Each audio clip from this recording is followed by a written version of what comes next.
In this video, I'm going to walk through how to connect this TYT TH8600 radio. This is a dual band radio to a headset which can give me PTT, push to talk, and voice comms with the helmet. But before I do that, I want to talk about a little bit about my situation now and why I'm making a change here. I normally ride two ways. I ride with a group of motorcycles, so I ride in the Razor, and maybe we have two side-by-sides, and the rest are motorcycles. And so my family, we use these M1S Pro units, and they're awesome. The headset's really good, noise cancellation's great. These things can reach out using, I think, Bluetooth 4 or something. They can reach out to about 500, maybe 700 feet or so. So in the Razor, while you're riding, it's really nice. You can reach out and you can have open comms with up to 8 people that have these things. You can kind of sync them together. But one of the things I do also is I ride longer rides with a group of just side-by-sides. And when I do that, nobody's using these M1S Pros.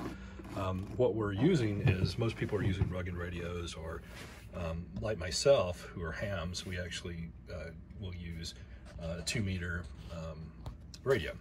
And so I've been using, on those rides, I've been using this TYT TH8600 dual band radio, and I've been using it with a microphone. I've got the microphone mounted up here on the Razor's dash. And what I got is, I've actually got the speaker output in the back here. It's kind of dangling down right now because I got it disconnected. But I've got that connected into my MS-1 Pro audio input. And so what I can do is I can actually hear, when I do that, I can hear comms great on this helmet. But when I go to talk, I got to stick the microphone under here because this microphone on this unit's not connected, and it's just kind of hokey. And what I really want is, I really want to change this. I'm going to switch this out now. I'll lose comms with my family there. They're using the cheaper units. But what I want to do is I want to have a push to talk on my steering wheel, and I want to connect it into this radio, and then I want to have use the helmet mic to do that. And what I ended up doing is I purchased some rugged radio parts to connect this all up together. And but you got to make a custom plug for this radio. And so I'm going to walk through that and actually make it and set it up. So okay, let's talk a little bit about the parts I ended up purchasing. Now, I don't need an intercom because nobody else in my family has rugged headsets, and so it's going to be pretty much just me. My friends, they're too cheap to buy helmet sets, so when they ride with me, they just hop in. They don't have any way to connect, so I'm not really interested in doing an intercom right now. I think for future, I may end up doing that. But for right now, what interested me was just to get the basic capability up for myself. And so I went out to Rugged. They made a few products, and one of the things they make is make a single seat harness, and this is it right here. And so this is basically for just a single driver, and you can hook that up. I went and bought a push to talk cable with that. And then the other thing is, they make a universal adapter for a radio that lets you wire it into your radio. And so I went and bought this universal stub, they call it. And so this is what I'm going to create, an adapter for, to actually plug into the mic input. So I can use the mic, and I can use the push to talk. It does connect still through the audio back port, so that's going to be kind of a small problem for me, since the radio I have is an IP67, so it's fully weatherized. And as soon as I open the port on the back to connect this audio right here, so I can get it into the helmet, what's going to happen is it's going to basically lose the IP67 rating. So when Rugged sells this version of the radio and they customize the firmware, I noticed one of the things they appear to do is they appear to install a jumper as part of their customization of that radio. So you don't need, or a stub, I guess, so you don't need, you'll actually have a pigtail coming out. But if you just buy the TYT unlocked, if you're a ham and you just go out and buy the TYT so it's not locked, you can program it to whatever you want. you won't have that cable. So something like this is kind of what you'd have to use. So we're going to walk through how to wire that up into the mic input. And then of course I just went out and bought their helmet kit. They got some pretty nice helmet kits, so I went out and bought a helmet kit. And that's what I'm going to install. So I'm going to remove the M1S Pro I've got in there. I actually thought about installing them on top of each other, but yeah, I'm not going to do that. So I'm just going to install this, and this is what I'm going to be using for it. One thing to note is when you buy this push-to-talk and you buy this harness, if you buy the newer push-to-talk, it looks like the gender's not going to work out. So it uses an XLR male cable. So I've got one of those on order here, and by the time I actually get ready to install it here, I'll have an adapter that goes male 3-pin XLR to male 3-pin XLR, and will let me connect these things together. So that's kind of the only piece I'm missing or so. So anyway, we'll get started with how to build the adapter to start connecting up to. Okay, let's talk a little bit about the ways that you can connect into this radio. I looked at 3 different ways we could connect into this radio to get the signals we need: the push to talk and the mic input, and of course speaker output. And the first way, of course, is to actually go in, drill a hole in the back of the radio, kind of like Rugged does, and actually install a cable inside here into the back of the circuit board and back of the plug, and actually bring a stub out. And when I looked at how this is sealed up, it's sealed up really well. There's a feed through in the back that is, you can't see it in this view, but in the back where the fan is where Rugged, it looks like they pulled their feed through out. But they do some work to get that in there, and I went and looked, and I'm not. It's going to require some fine soldering and some tapping into the board and everything like that. Didn't really want to do that. It's a lot of work. So so the other way is to actually use the signals right here on the mic adapter with their of course their universal cable for the harness, their universal stub, I guess, or but of course we have to get the speaker output from the very back. There is no speaker output in this plug. The third way would have been to actually do a pigtail cable that follows the mic and actually wire straight into the mic. Basically tap into the condenser input here and push to talk on the side and use it that way. The only problem with that is with having 2 condenser mics in connected at the same time, you're not going to have a balanced capacitive load, and so the mic's going to be all squirrely. So I don't want to start messing around with the circuitry of the mic. So what I'm going to do is I'm going to leave this connected in case I want to use it. But what I decided to do is just go ahead and build an adapter cable, that adapter plug that connects into the Rugged Radio universal adapter. And so if we take this thing off and we look at it, it's a 6-pin. You got to be careful here, because when you're going to buy an adapter, there's different sizes of these 6-pin plugs. So it turns out Falcon Radios has a 16 millimeter. That's the wrong size. If you buy this off of Amazon, you need the 12 millimeter plug, and so if you get that, then it'll connect in okay, and you can use it that. So that's what we're going to do. We're gonna basically connect the universal adapter from Rugged using this 12 millimeter plug I got off of Amazon, and plug it in here. The wiring diagram, I found it online, but I wasn't sure if it was accurate or not. So I just emailed TYT Sales directly and said, hey, I want to build an adapter cable for your mic input. Can you give me your pinouts?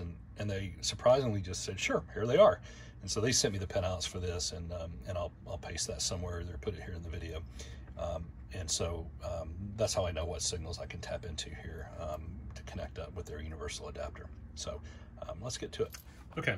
So let's take a look at the universal adapter. So we get the universal adapter out of the package, and this is what it looks like. And we've got basically a pigtail here, and the quality on this wiring is surprisingly good. It's really well shielded. It's got a nice shield. We just got four wires coming out, and we're only going to be using 3 of those 4 wires. And if you go to the Rugged website and look up this product like you're going to buy it, you'll see a wiring diagram right there on their web page. But we're going to use the black wire, and the black wire is going to be our mic connection. We're going to use the white wire, and the white wire will be the ground connection, and we use the yellow wire, and the yellow wire is going to be our push to talk connection. So the green wire is going to be not used in this case, and we're going to be connecting it to this 12 millimeter 6-pin adapter here. And And if we look in here, I'm going to take it apart so we can see you just unscrew it there. The pins are really close together. So I'm going to solder these connections that I need in here, and I'm going to put some heat shrink around them to keep them isolated and do it that way. So the signals that we're going to use on here is the mic, the black wire from the rugged cable is the microphone. That's going to go to pin 1 on this 12mm plug. The white ground signal from the rugged cable is going to go to pin 2 on here, and then the last one, the yellow one, is going to go to pin 4. And so we're going to solder those things in there, and I can't hold the camera and do that at the same time, so I'm going to go off and grab my soldering iron gun. I'm going to use a little pin soldering, low temp, to do that, and I'll put heat shrink around it, and I'll show you what it looks like when I put it together here before I put the case back on it. All connected up. But that's what we're going to do, and that should allow our radio to connect in then to their universal adapter. Okay, before I actually solder this, I want to talk a little bit about how this is going to come together. I went ahead and the diameter of this shielded cable was a little too small to fit snugly around my connector. So I went ahead and added a piece of heat shrink tubing and shrunk that down so I can make it nice and snug. I've got the connector that I ordered to connect in, the 6-pin. This is the housing for it. And what I'm going to do is I went ahead and added a piece of heat shrink. I'm going to heat shrink the outside of this after I secure it down, so that it makes it a little more waterproof, and maybe avoid trying to get some water in there. The other thing I did was on the connector that goes to the radio, actually snaps in. I'm going to solder these pins on here. But the unused pins, the pins I'm not going to use, I went ahead and put heat shrink around those. I could have clipped those off, the unused pins off. That may have been even safer. But putting heat shrink on there is going to help make sure if the cable bends or something, it's not going to short out the other pins. So that's kind of important. And then what I'm going to do is I'm going to put heat shrink wrap around the connections I solder in to make sure everything's isolated and nothing's touching. I'll also use that shield that's in the cable. I'm assuming that's what they want me to do. I'll use that shield to go ahead and shield to the connector here. My TYT TH8600, I have grounded the housing on that as well, so it will help connect. It will help the shielding there if I do that. So yeah, we'll go ahead and give it a shot now. I won't be able to film because I'm going to need both hands to do the soldering operation. I'm actually going to just use a little battery operated soldering tool. These are like, I don't know, 20 bucks or something on Amazon. And then just a 6040 solder here with rosin core, small diameter stuff to do the solder. And it'll only take a couple of minutes to do that. I will put heat shrink again around this so that it when I solder it onto the connectors, I can make sure everything's isolated. Okay, I just got finished soldering and shrink wrapping the connections on here, so this is kind of the way it turned out. And next step is to put the shell on. That's it. When I finished up, cleaned it all up and screwed the housing back on it, put the shrink wrap on it to kind of help make it a little more waterproof. And yeah, it's good to connect and test. I'm gonna do a quick pin-to-pin test just to make sure I didn't short anything out and everything's still solid. But yeah, next step is to hook it up and install it. Okay, just a quick note on the adapter that you need for the push-to-talk button, the cord, and the wiring harness, the rugged wiring harness. Turns out you need a mini XLR. So earlier in the video I said XLR, it's actually mini XLR, male to male. And they sell it for $20, I think, as of the time of this video. Probably another $5 for shipping or something, so probably 25 bucks total. I had just regular 3.5 millimeter headphone cable, which is 3-conductor, and so since I had some of that, I just went ahead and just ordered a set of plugs. You can get these plugs off of Amazon for $6 for 5, and so I just ordered those and went ahead and just made a pin-to-pin cable to do the connection. So, you know, if you don't want to fool with making the cable, you can just buy it from Rugged, or I could not find a male-to-male mini XLR on Amazon. So that's the reason I just went ahead and made my own. But anyway, so this is it after you make it with the connectors from Amazon and just using just regular headphone cable or whatever, shielded. Okay, I just got finished installing the rugged helmet kit, and turned out pretty good. It was actually pretty easy to install. What I've got is I've got a liner here, and the chin strap. I've got a little zip tie, and the zip tie secures the pigtail here that you use to connect in. And then the mic boom they recommend. Let's see if I can get it here. The mic boom they recommend that you just hot glue in, and so that's what I did. I just hot glued it in. So you run a bead of hot glue first, you lay the mic on top, and then you kind of hot glue over, and I had to kind of avoid my little button there for chin strap.